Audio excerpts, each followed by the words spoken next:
السلام عليكم ورحمة الله وبركاته. رجعنا لكم تاني بالجزء الثالث مع الأستاذ كرم فريد. ده الجزء يعتبر خاص بفيديوهات سر الطبخة، وهنكمل بقية معلومات عن الحمام مع الأستاذ كرم في الجزء الثالث. نور القناة كلها يا أستاذ كرم والله. ربنا يخليك يا عمرو، مبسوط ان النهارده متواجد معاك ومع مشاهدين ومتابعين قناة لوفت عمرو اشرف. دايما بيسعدني التواجد معاكم. نور الدنيا يا أستاذ. ربنا يخليك يا عمرو، الدنيا منوره بيك وبكل الحبايب. محضر لنا إيه النهارده؟ احنا بنكمل في سر الطبخة، تمام، وهنتكلم شوية عن اللقو والحمام. هو اللي يعني بينطبق على السكوتات بينطبق على كل الحمام في حتة اللقو. يعني احنا كنا خصصنا الكلام عن السكوتات، لكن الكلام اللي هنقوله بينطبق على كل انواع الحمام، الغصار والزينة والمغسلات المصري، وحتى كل الحمام يعني. جميل. تمام تمام يا أستاذ. هي بس الفكرة اللي احنا عايزين نبدأ بيها. انت النهارده لما بتختار فرد حمام او نتاية بيكون على انهي اساس؟ بيكون على اساس ان مواصفاته كويسة، تمام، ان انت يعني عندك فرد قوي جامد في نوع معين من الحمام، عايز تعمل ايه؟ عايز تكتر منه. طب هتكتر منه ازاي؟ بفرخه. نفس الكلام لو كان ذكر او نتاية، انت عايز تنقل الصفات بتاعته لجيل جديد لجيل جديد لجيل جديد وهكذا، على اساس ان الحمامه الكويسه بتبقى عايز تكتر ايه؟ تكتر منها. دي الحاجه الاساسيه في حته الفرخ. وكمان بقى احيانا بتجيب فرد حمام كويس، اساسياته كويسه وليه اصول كويسه، ويبقى عندك امل ان هو يفرخ ايه؟ احسن منه. جميل. ولما ده بيحصل ده بيبقى نجاح. يعني يبقى عندي فرد كويس وافرخه ابنه يطلع احسن منه، فده كده يبقى انت ماشي في طريق ايه؟ بتقدم. طريق النجاح، في طريق تقدم. دي كده الحته اللي هي الاولانيه اللي بنتكلم فيها. انت هدف اللقو عندك او هدف التزاوج او هدف الفرخ عندك، انت كراوي فريخ هدفك ان انت تنقل عندك حمامه كويسه، عايز تنقل المواصفات دي، تكتر الحمام اللي هو بالمواصفات الكويسه، سواء ذكور او نتي. طبعا مفيش شك ان افضل حاجه خالص نظريا ان انت تجيب ذكر جامد وانتايه جامده وتحطهم على بعض. يعني نظريا دول هيفرخوا حمام جامد زيهم.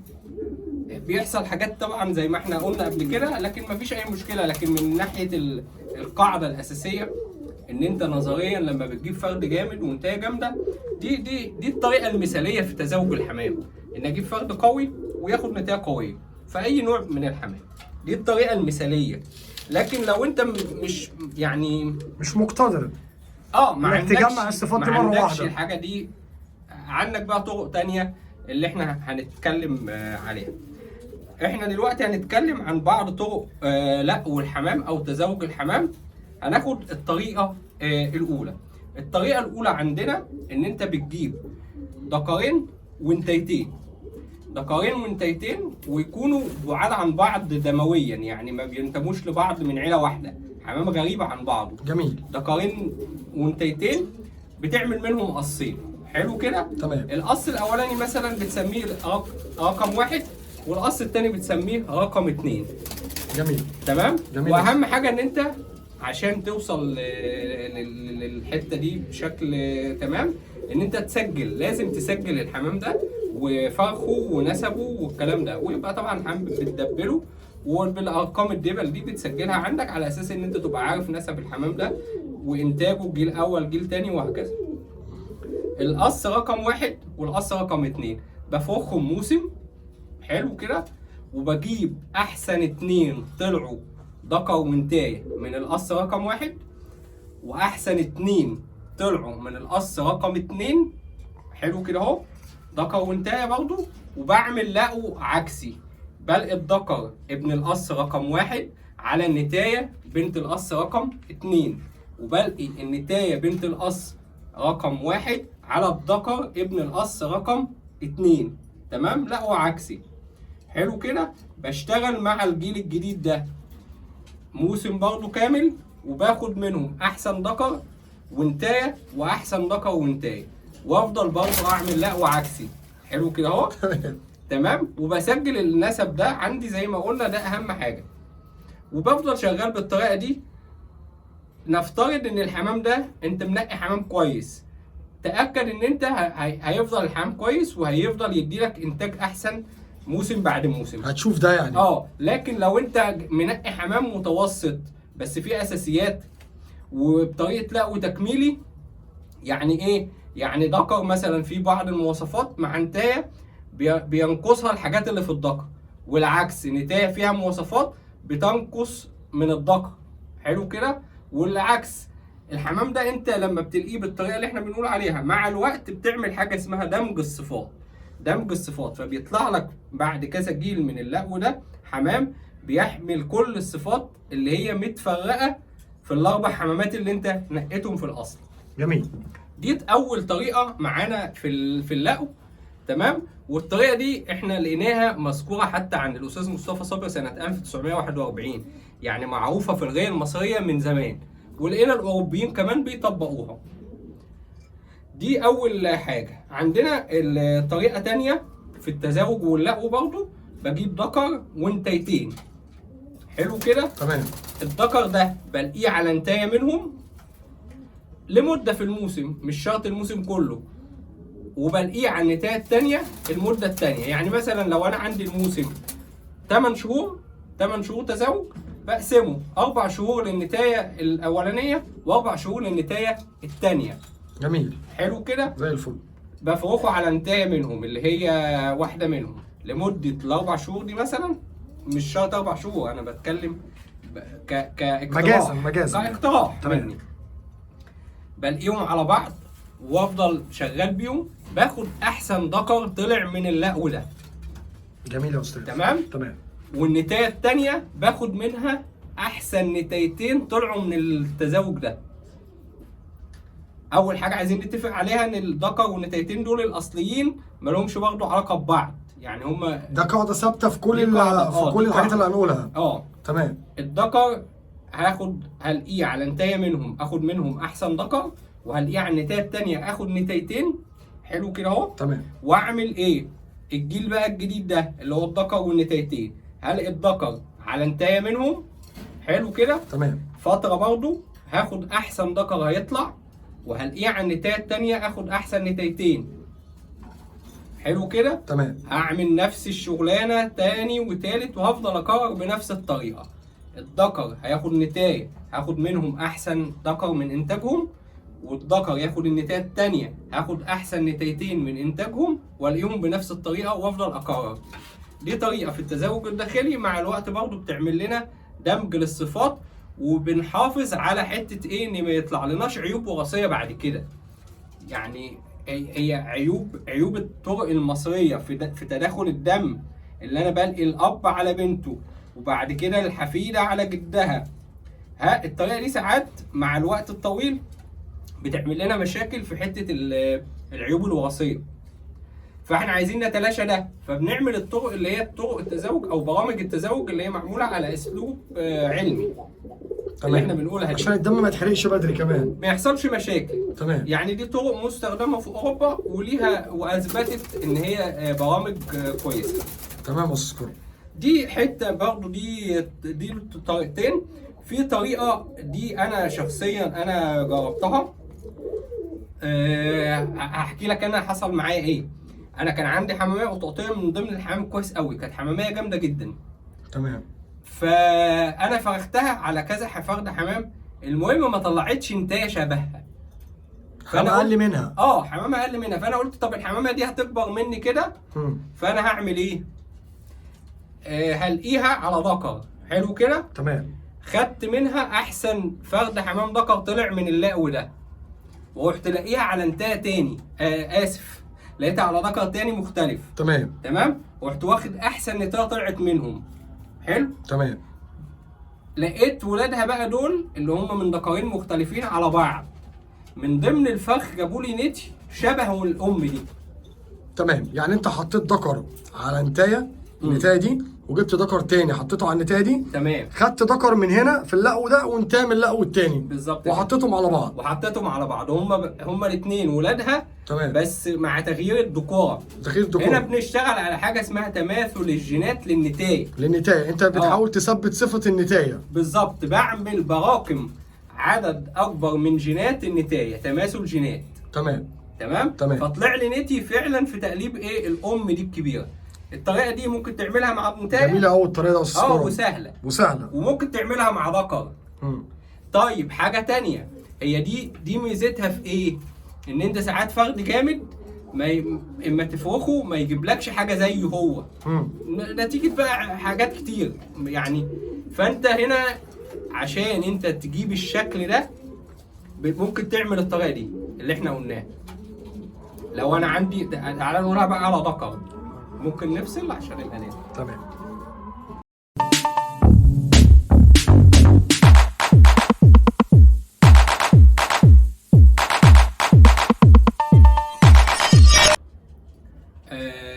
هنعملها بقى على ذكر بقى، يعني ذكر او نتايه مفيش اي مشكله. انا عندي ذكر جامد، تمام، وعاوز اكتر منه، حلو كده. بس ممكن يكون في عندي مشكلتين في الموضوع، ان انا لقيته على نتي ما جابش حاجه زيه. دي اول حاجه، مع اني لقيته على نتي ايه كويس، بس ما جابش حاجه زيه. طب افتراض برضه حاجه تانية، انا ما عنديش نتي جامده ليه، تمام، عندي نتي وسط كده بس فيها اساسيات وبرضه ولاد حمام كويس. في الحاله دي انا بعمل ايه؟ زي ما احنا قلنا على النتايه هنقول برضه على الذكر. باخد الذكر ده بلاقيه على نتايتين، نتايه منهم باخد منهم احسن ذكر طلع، والنتايه الثانيه باخد احسن نتايه طلعت والاقيهم على بعض. هنا انا بعمل حاجه اسمها تماثل الجينات للذكر اللي انا عايز افوخه ده. فبيطلع من الانتاج حمام بيبقى التركيبه الجينيه بتاعته قريبه من الاب، فبيطلع تقليبه زي الاب. جميل. دي الطريقه. وممكن اعملها مع نتايه زي ما قلت قبل كده على النتايه القطاطيه اللي كانت عندي. يعني انا نتايه والاقيها برضه على ذكرين، واخد احسن ذكر واحسن نتايه من ولادها، تمام، مع الذكرين المختلفين والاقيهم على بعض. مع الانتاج هيجيبوا لي نتي شبه النتايه اللي هي الكبيره الكويسه. تمام يا استاذ. دي طريقه برضه كويسه في اللعب وسهله، ممكن خلال موسمين بتشوف تنقلك نقله حلوه النتائج بتاعتها. تمام. برضك عندنا برضه الرواي في مصر بتتكلم دايما على حته اللقو التعويضي او التكميلي. اللقو التعويضي او التكميلي يعني لما بيكون الذكر في بعض النواقص بكملها بالنتايه، والعكس النتايه فيها بعض النواقص بكملها بالذكر في المواصفات بتاعتهم. طبعا زي ما احنا قلنا لازم اللي بيفرخ الحمام ده، يعني مثلا هو داخل في اللبلة السكروت، لازم بيتفرج على الفيديوهات. مثلا احنا عاملين فيديوهات فيها تقليب اللبلة السكروتة بشكل كويس قوي، يرجعوا لها. لو يعني الشباب اللي لسه يعني ما عندهاش خبره في تقليب الحمام، ما عندهاش خبره في تقليب الحمام، يرجعوا للفيديوهات دي، هيستفيدوا منها وهيلاقوها فيها معلومات كتير قوي عن مواصفات السكروت. وقالب بيت تعتبر كمان، يعني كانوا عاملين جزئين تقريبا في موضوع مواصفات السكروت ده، في جزئين قبل كده يعني من سنه باين او اكتر من سنه، اكتر من سنه ونص تقريبا. يرجعوا للفيديوهات دي، لان لازم طبعا اللي هو بيلقي وبيحترف الغيه لازم يكون عارف تقليب الحمام، ملم بالمواصفات. زي ما احنا كنت بتكلمني انت من حبه واحنا بره بنتكلم في النقطه دي. فهنا اللقو التكميلي او التعويضي ده اللي احنا قلنا عليه، ان انت بتحاول تكمل النواقص اللي موجوده في الذكر بالنتايه والعكس. تمام يا استاذ. ده اللقو التعويضي او التكميلي. بس في بقى لقو تاني اللي هو ما حدش بيتكلم عليه كتير، اللي هو لقو تثبيتي، اللي هو تثبيت الصفوف. اللي انت يعني انا مثلا انا عندي فرد حمام نافوخه حلو قوي، تمام، سكروت نافوخه كويس قوي، وعنده انطره جامده ودماغه عدله من ورا، حلو كده، ونافوخه رفيع، حلو كده.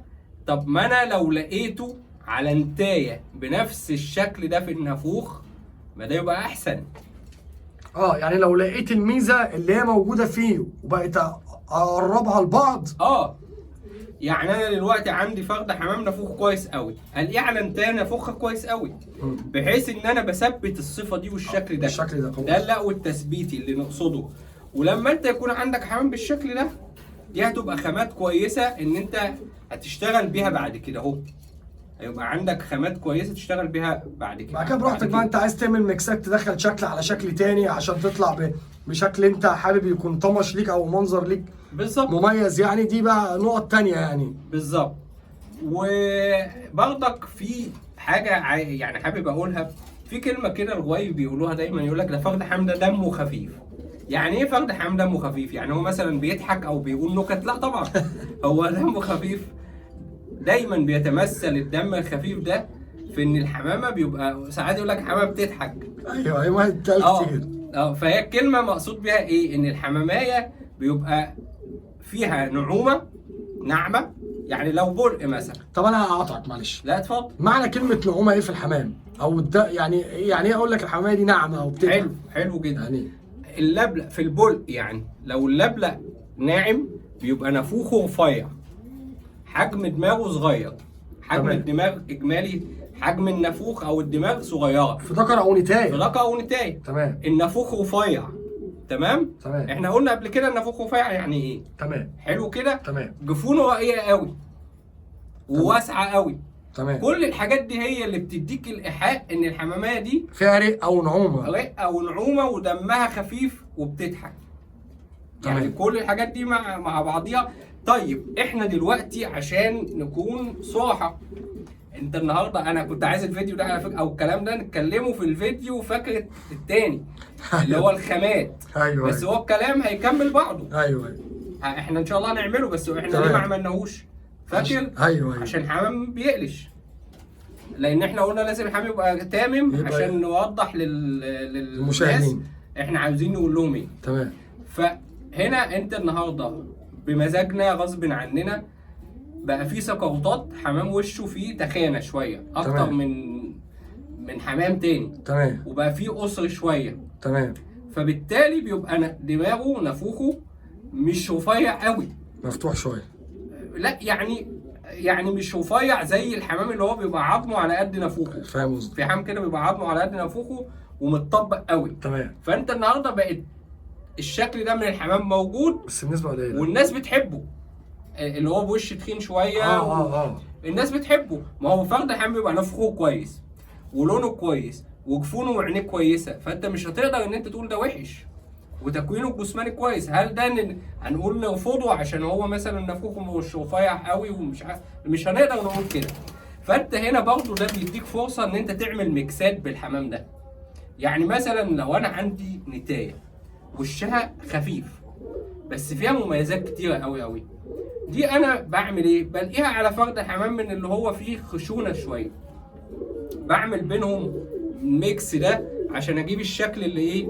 اللي هو المعقول، اللي هو يبقى دماغه رفيعه برضه بس عظمه على قد دماغه ومش خفيف قوي. حلو كده؟ تمام. الكلام ده واضح ولا في صعوبه؟ لا كلام سهل جدا. بس فهي هنا انت الفكره ان انت بتبقى محتاج انت كغاوي، لو انت بتحب نوع معين، وهنتكلم برضه لو احنا مثلا بنتكلم عن السقوطات خصيصا، انت وعندك قماشه واسعه يعني عدد كبير من الحمام، بيبقى عندك كل الاشكال من الحمام والحمام بيجيب بعضه. ادي لك مثال على الموضوع ده. في انا كنت جايب سقوطه من بره، كان فرد الحمام ده هو عظمه تخين. تمام؟ عظمه تخين يعني شويه مش بتاع السقوطات. حلو؟ بس كان في مميزات كتير انا محتاج لها. حلو كده اهو. المهم فرد الحمام ده انا فرخته على نتايتين، يعني فرخته عدد من ضمن النتايتين دول، او على النتايتين دول خدت ذكر من عياله على نتايه من عياله. حلو كده اهو. فهنا الكلام اللي احنا كنا بنقوله من شويه، ان انت بتنقل لقو زي ده يبقى انت هتجيب شكل ايه؟ الذكر.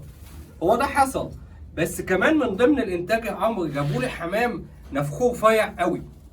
الحمام بيرجع لاصله. الحمام بيرجع لاصله بالظبط كده. حمام نافوخه رفيع قوي وعظمه على قد دماغه على قد نافوخه، وفي بقى تقليب اللي انت بتحبه اللي هو بتاع السكوته الجميل ده. الحته دي مهمه قوي، ان انت كغاوي سقوطات او الشربندقات او اي نوع من الحمام ما بيطلع لكش شكل واحد، الحمام بيجيب اشكال مختلفه. وانا ليا راي في الموضوع ده. في بعض الغواي لما بيبقى عنده الحمام بتاعه كله شكل واحد، فيقول لك انا ده الطمش اللي انا بحبه طمش واحد. انا شخصيا بحب ان مثلا انا عندي سقوطات، هفرجك اكتر من شكل فيهم، احب ان انا يبقى عندي كذا شكل فيهم. انا شخصيا بحب كده، حتى انت وانت بتتفرج عليهم لشخصك ما تزهقش، بتستمتع، ما تزهقش، تحس ان هم كذا نوع، ويبقوا كلهم حلوين. بس ده له شكل، كل واحد ليه ستايل، وده له شكل، وده له شكل، اللي هو بيقولوا عليه الطمش. ده له طمش وده له طمش وده له طمش، مع ان انت كجو واحد الحمام ده كله فرخك. يعني مش الفراسه ان يبقى الحمام كله شبه واحد. انا رايي كده، يبقى الحمام انا حلو. متفق، انا معاك في الراي ده، خلي بالك. يبقى الحمام حلو بس مش كله شكل واحد، مش ستايل واحد كله، اختلاف. تمام. زي عارف زي ايه؟ نفترض ان انت النهارده اتعملت مسابقه ملكات جمال. تمام. هي بتتعمل كل سنه. تمام. ملكات جمال العالم. تمام. بتتعمل كل سنه، حلو كده؟ جميل. فاحنا 2023 نقوا احسن واحده طلعت ملكه جمال العالم. تمام. طب ملكه جمال العالم بتاعت 2022 هل هي وحشه؟ لا، حلوه. ما هي ملكه جمال العالم اكيد هي برضه هتبقى جميله. حلو؟ تمام. بس مختلفه عن بتاعت 23 وهكذا. يعني هو دي جميله وملكه جمال، ودي جميله وملكه جمال، بس مختلفين. بالظبط، فهمت هو قصدك. نفس الكلام، انت يبقى عندك حمام كويس بس في اختلاف في شكله، مش شرط يبقى كله طمش واحد. وعلى فكره روح عند اي غاوي هتلاقي عنده كذا بيت وكذا طمش، مش طمش واحد. ما عادش ممكن يكون بيفرجك حمام شبه بعضه. ايوه، يعني دي برضك، اصل احنا عارفين برضك، يعني مع احترامي للغوايه كلها يا استاذ كرم، يعني الغوايه برضك بيبقى عندهم حته الذكاء دي، او حته التلاعب. مش عايز اقول لهم عشان ما حدش يزعل. لا صريحه.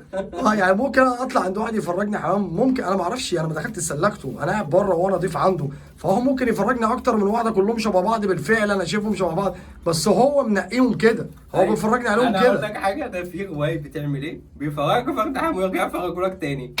يعني صدقني حصلت، بتحصل. طب انا هقول لك على حاجه تاني، دي بس لازم ننسبها للي قالها لي يعني. حبيبنا واخونا سيد الخواجه. تمام. تحياتي لك. طبعا تحيه كبيره لسيد الخواجه. كان بيحكي لي على الحاج سعيد مطر، النجم الكبير بتاع الجماليه. الله يرحمه. واحنا هنا في الجماليه طبعا. الله يرحمه. هو راجل طبعا استاذ كبير، وده حقيقي، وكان من افضل الرواية اللي انجبتهم الجماليه، ده حقيقي يعني. الله يرحمه. الحاج سعيد مطر كان حكى لسيد الخواجه، بيقول له ايه، انا لما بطلع اتفرج عند حد على حمام ممكن اجيب فرد اقول لك ايه اي فرد اللي يعجبك هاته. فالحكايه دي اللي بقول لك حكاها سيد الخواجه. فهو مثلا ايه، فرجوا مجموعه حمام حلو كده، فهو بيتفرج لما بيعجبه فرد حمام من الحمام ده، اصل هي حاجه دمها خفيف فقلنا نوثقها يعني في فيديو. لما بيعجبه فرد حمام بيعمل ايه؟ بيروح بطريقه كده ايه خبيثه من غير ما حد ياخد باله، بيتني له ريشه. تمام؟ تمام. اهو اتنت وداس عليها، ماشي ريشه اهي. تمام. فكده هو علمه. تمام. فلما يجي مثلا الراجل يساله يقول له ايه يا حاج سعيد الدنيا مش عارف ايه عجبك ايه؟ فيقول له الفرد اللي انت فرجتوني مثلا تالت واحد او تاني واحد او ايا كان. تمام. فيجيب له فرد ما يطلعش هو، فيقول له لا ده مش ده غيره. يبقى هو عرفه من ايه؟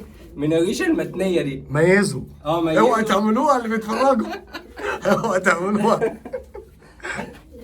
احنا بنقول لكم حاجه بس كده، موقف يعني. ايوه. الغواي بيعملوا حاجات غريبه. ايوه ده حقيقي. بتوع زمان حريفه ودمهم خفيف، يعني انت بص بيعملوا حركات فيها خفه دم. ايوه مش هتعوض الغوايه ده كرم على فكره. لا طبعا، الغايه جميله كانت زمان. بص انسى بقى هيقول لك الغايه دلوقتي والكلام ده تخاريف، مع احترامي لكل الناس اللي بتقول كده. الغايه زمان كانت اجمل بكتير، كان لها طعم. انا عديت ال 45 سنه، ربنا يديك العمر. انا بقالي الله يخليك 33 سنه في الحمام، وشفت الناس القدام وشفت الحمام القديم واتعلمت من احرف هواي. لا الغيه مختلفه، كان فيها جمال اكتر من كده بكتير. الجمال مش في الحمام بس، لا الجمال في الغيه نفسها، ان انت تقعد مع الناس كده وتبقى حابب تتكلم في الحمام. زي ما انت عارف قهوه كشتمر مثلا في الظاهر، دي القعدات بتاعتها مش عايز اقول لك المتعه اللي انت كنت بتستمتعها.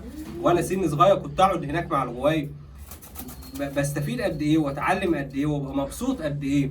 القعدات في مركز شباب صغير القبه، انا كان عندي 17 سنه. انا نفسي الايام دي ترجع، كنا احنا نقعدها كشباب نفسي. طبعا، وممكن هو ليه لا؟ هو ليه لا؟ اتمنى والله. ليه لا؟ ان احنا عايزين نستمتع بغيتنا وبوقتنا في كل وقت. احنا لازم نفضل مأزمينها والدنيا حزينه ومش لا، يعني مش هنفضل. هي الغايه مش بيع وشراء بس يا كرم. لا مش بيع وشراء. وهقول لك حاجه معلش، انا مبسوط ان الحمام وضعه كده اللي انت عارفه يعني. خليها بقى تبقى غيه. الناس بتحب الحمام للحمام، مرتبطه بيه وتقتصر على الغوايه اللي بتحب الحمام. طب معلش احنا هندخل في حته تاني جانبيه، بس هوريك برضو الغواي وتفكيرها عامل ازاي. احكي لك على 3 مواقف ل3 غواي، او 3 اقوال ل3 غواي.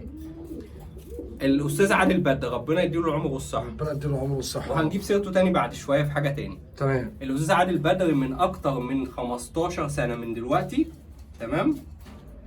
يعني احنا في 23 اهو، من اكتر من 15 سنه فاتوا قال لي يا كرم الغيه دي شويه كده هترجع، هتبقى بتاعت الناس المقتدره بس هي اللي هتعرف تربي حمام. برغم يعني هو تنبأ بين الامور اللي حاصله دلوقتي.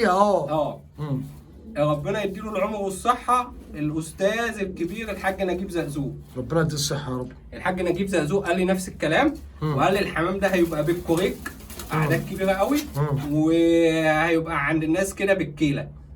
تمام. الحاج نجيب قال لي كده، وقال لي الغيه هتفضل برضه، يعني هيفضل الغواي اللي هي بتحب الحمام بجد، هي اللي مرتبطه بيه. وتقدر ان هي تصرف عليه. تمام. هي دي اللي هتفضل بتربي الحمام.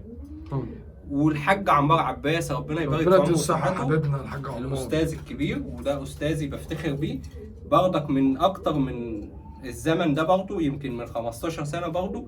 قال لي نفس الكلام، قال لي الغيه شويه كده يا كرم هتتأزم، يعني الحته البيع والشراء هتبقى متأزمه شويه، والغيه هتقتصر على الناس اللي هي بتحب الحمام قوي، واللي هي تقدر تصرف على الحمام عن حب. وعلى فكره مش مستنيه منه حاجه. انا عايز برضك اقول لك حاجه بس كرم، في بخصوص هم ليه قالوا كده. يعني مثلا لا تفتكر برضك الشباب الصغيره اللي هم بيقولوا كده بيحبطوا الشباب. لا هم التمسوا الموضوع ده يمكن في اخر سنين من قبل ما يبطلوا الحمام. يعني الغوايه دول قالوا لك اكيد الكلام معاك في الحته دي، هم كانوا لسه بيغوا. بس هم التمسوا الوضع ده. بس ربنا يبارك في عمره. ايوه ولسه بيربي، سنه صغير مش كبير، ولسه بيربي. الحاج عمار عباس 60 سنه وحريف جدا، استاذ كبير قوي قوي، وربنا يبارك له. ربنا يا رب يديه الصحه. انا بتشرف ان انا بغوى معاه في نفس السطح. يا ربنا يا رب يديكم الصحه يا كرم، ويبارك لكم في حلالكم يا رب. الله يخليك. هو الوضع ما ملوش علاقه خالص يا جماعه. لا وعلى فكره هقول لك حاجه، ده الموضوع ده في مصلحه الشباب الصغير عشان تبقى عارف. هي الفكره برضه كرم معلش، يعني هي الفكره برضك في الماديات. ماشي يعني. بس هو هيقدر يجيب حمام كويس باسعار بسيطه، ممكن ويجيب عدد صغير على قده يقدر يصرف عليه. ممكن الايام دي في ناس بتستغنى عن الحمام باي سعر. انا شفت مش بقول لك كلام كده. أيوه. انا شفت ناس طورت حمامها في الفتره الشهور الاخيره دي بسبب ان الحمام اسعاره قلت، وابتدوا يعني ينتجوا من الحمام اللي هم جابوه من الاسواق. واسعاره قلت بسبب ان هو مفيش طلب زي الاول. حمام كتير معروض. ايوه والطلب قليل. البيع اكتر من اللي بيشتري، اللي عايز يبيع اكتر من اللي عايز يشتري. اللي عايز يبيع كتير واللي عايز يشتري اقل. لظروف اقتصاديه مش هندخل بقى فيها موضوع. تمام. يعني مش هو معروف الناس عارفه يعني. بس هو الكلام هو اللي جابنا للحته دي. تمام.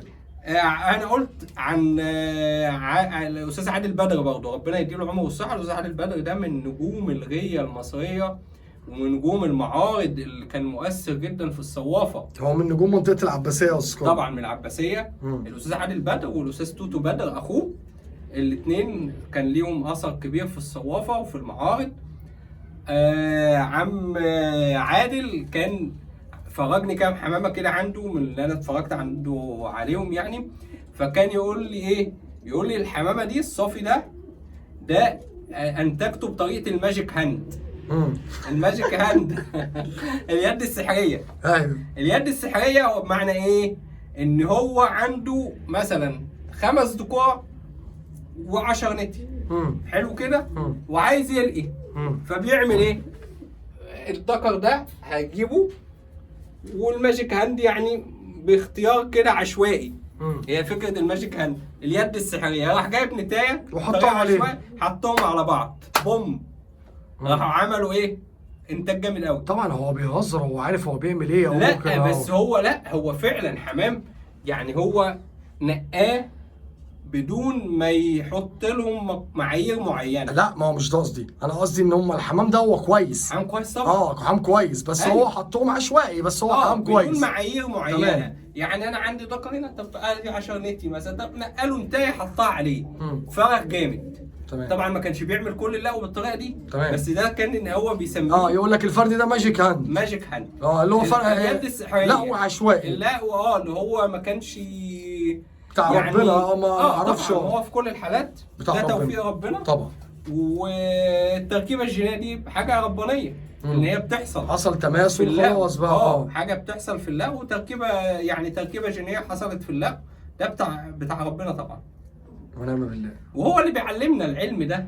هو احنا لولا النور اللي ربنا بينوره لعقولنا احنا مش هنفهم حاجه ولا نعرف حاجه. طبعا ونعم بالله. ده كده برضه حته الماجيك هاند بتاعت استاذنا الغالي الحاج ربنا يديه الصحه يا رب، ربنا يديه الصحه. هقول لك على اخر حاجه برضه، في مدرسه فرعيه كانت صعبه قوي وشديده وصارمه في اللقو بتاعها. ده كان استاذ الغالي عم ادوار عبده من عندنا من شبرا. عم ادوار عبده كان ممكن فرد الحمام يفضل في الباب عنده لغايه لما يموت عشان ما لقاش لقو، عشان ما لقاش اللقو اللي في دماغه. الله يرحمه الله يرحمه. يعني فرد جامد لازم يتلاقي على انتاج جامده. وهو عشان كده كان عنده عدد صغير من الحمام، بس كلهم كانوا بمستوى قوي. كان بيربي رواحنا وصفر وبنفسجيات. قلت لي انت كان عنده بنفسجيات خلصت مش طبعا موجوده دلوقتي. طبعا ورواحنا جامده جدا وصفر جامده جدا. ده كان من اصدقائه اللي ربنا يديهم العمر والصحه المقربين قوي قوي، استاذنا الغالي الاستاذ احمد الدهان، ربنا يديله الصحه. ربنا يديه الصحه. كان الاستاذ احمد الدهان صديقه المقرب مقربه جدا لعم ادوار عبده. وهو برضه روى رواحنا طبعا ومحب لرواحنا بشكل كبير قوي. عايزين يا استاذ كرم نبقى في مره نعمل لقاء مع الحاج احمد الدهان. يا ريت يعني. وطبعا وقريبه احمد الكردي من الناس حبايبنا المحترمين، نبقى نعمل كده لقاء معاه. والرجال كويسه جدا، ربنا يبارك في عمرهم وصحتهم يا رب، ويكمل احمد الكردي يكمل مسيره الاستاذ احمد الدهان. يا رب يا رب. بس خلاص احنا كده يعتبر ختمنا الجزء الثالث اللي كنا، والكلام اللي كنا حاسين ان هو ناقص، كنا عايزين نحط كل المعلومات بقدر الامكان. سر الطبخه. نورتنا يا استاذ كرم، ودايما مشرفنا على القناه، ودايما بنستمتع بلقاءاتك والله العظيم على القناه. انا بستمتع باللقاء معاك ومع المشاهدين، ومبسوط جدا النهارده باللقاء ده. حبيبي يا استاذ كرم، ان شاء الله نشوفكم في اللقاءات الثانيه، والسلام عليكم ورحمه الله وبركاته.